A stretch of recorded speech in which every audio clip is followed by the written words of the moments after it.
That Tilly spike was more of a jump pass. Ray Strong's late fourth quarter touchdown won the game for Atlanta 33-27, and it was their first win over the Cardinals in the past 14 years. Tackles don't ordinarily spike the ball. This is Warren Bryant's special touch.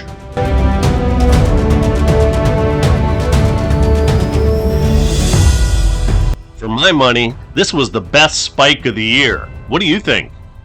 Packers head coach Bart Starr was glad that preseason was over because his team only scored 17 total points and didn't win a game. In week 1, they won in the most unlikeliest manner. With the game in overtime knotted at 6 points, Chester Markle scored a touchdown on a 25-yard blocked field goal return.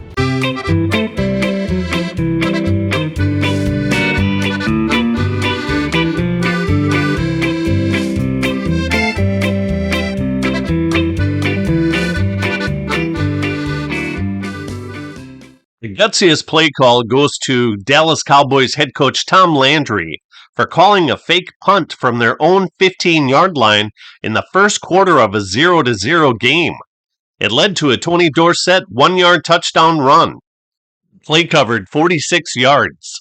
This play was obviously not called by Landry, but everything went the Cowboys' way in this 59-14 laugher.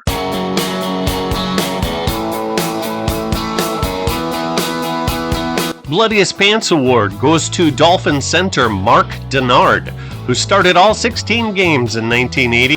This miscue cost the Packers the game because the 2-point safety was the margin of victory for Pitt.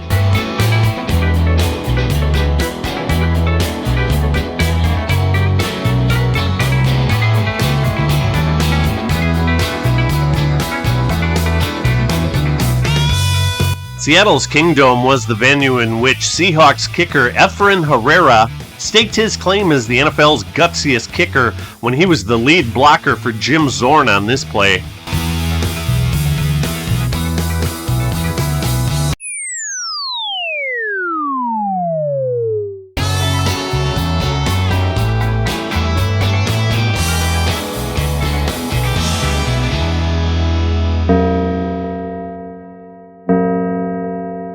In 1980, the Bengals were no longer the last NFL team to not wear television numbers on their jerseys.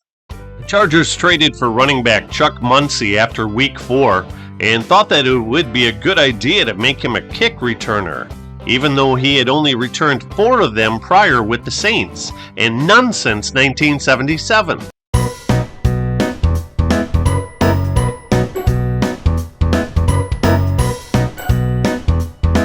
Todd Christensen recovered the football for a Raiders touchdown.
Anaheim Stadium was the new home of the Rams, who played host to the Lions and superlative running back Billy Sims in Week 1.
That was Wilbert Montgomery.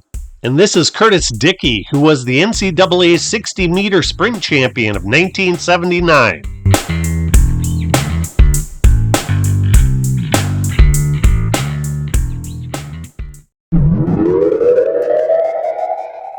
I'm wearing Hall of Fame wide receiver Harold Carmichael's jersey, and in 1980 he held the career record for most consecutive games with a reception.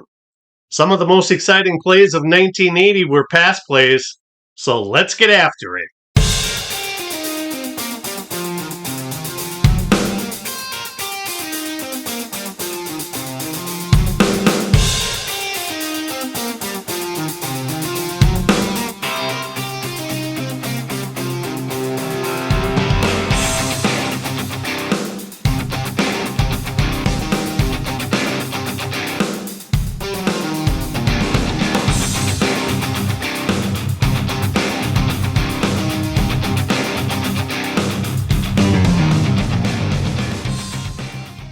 Steve Bartkowski broke out in 1980 when he led the NFL with 31 touchdown passes. Number 84 is Alfred Jenkins, who led Atlanta in receptions and receiving yardage.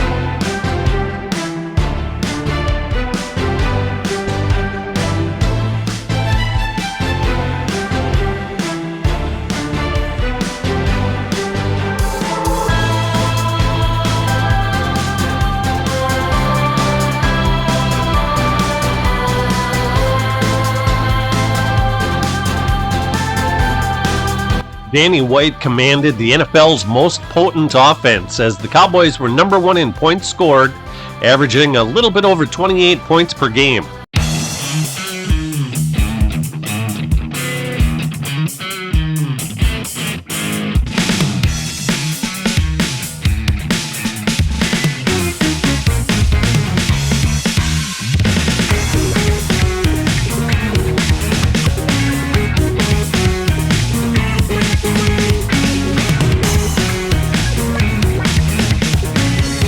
That Tilly went up high, but came down hard.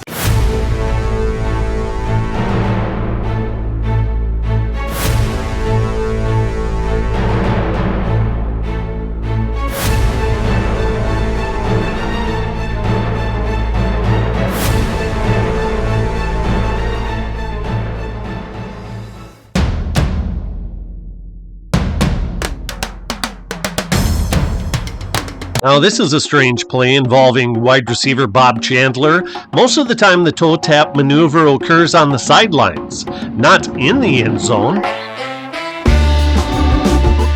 My choice for 1980's most exciting receiver is John Jefferson, and I nominate any number of the following as the catch of the year. Take your pick.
Number 75 is defensive end George Martin, who's lined up as a tackle eligible. Second-year cornerback Aaron Mitchell blitzed and got burned.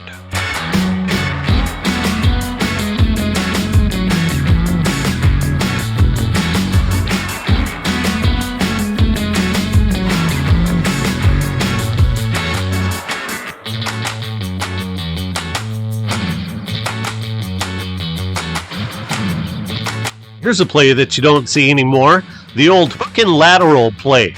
Joe Sensor caught it on a hook pattern, then quickly lateraled to Ted Brown.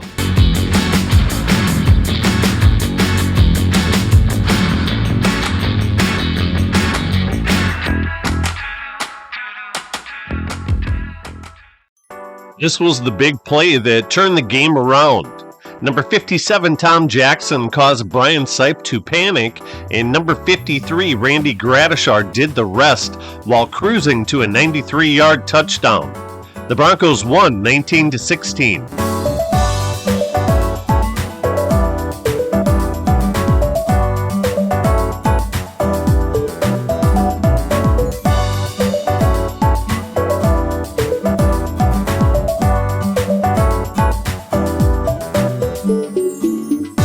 Seth Blair didn't blitz very often in 1980, which made it so effective because it wasn't expected.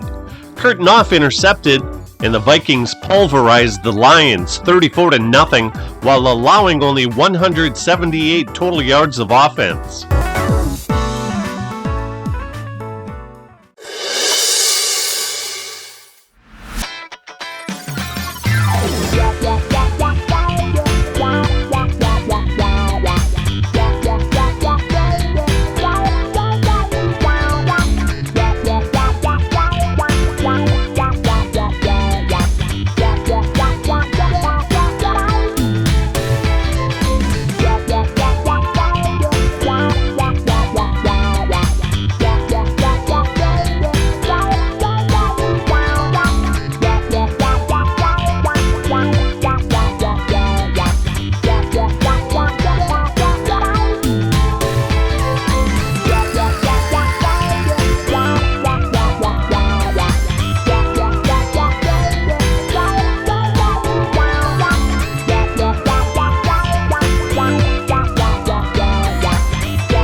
In 1980, the Aints were born. Humiliated by a season in which the Saints lost their first 14 games and won only one, fans dubbed the team the Aints, since they ain't won a game. Backup quarterback Bobby Scott suffered two when tight end Larry Hardy dropped his sure touchdown pass.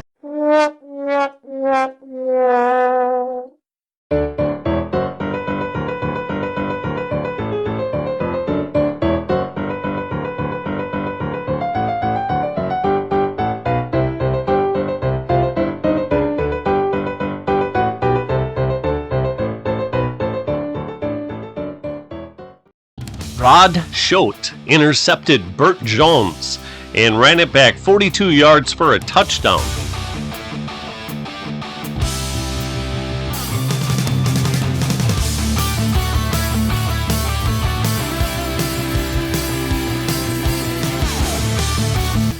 Later, Rick Sanford rambled 22 yards with this fumble recovery. The Patriots weren't done yet, as Alan Clark performed the same feat as Sanford. This time it was a 15-yard return.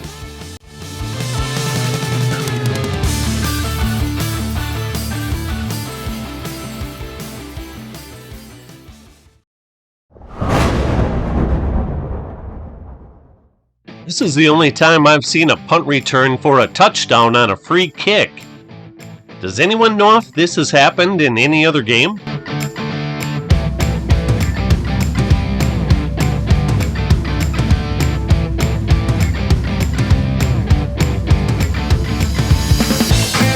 In the second quarter, with the Bears leading 6-0, the Oilers lined up for a field goal.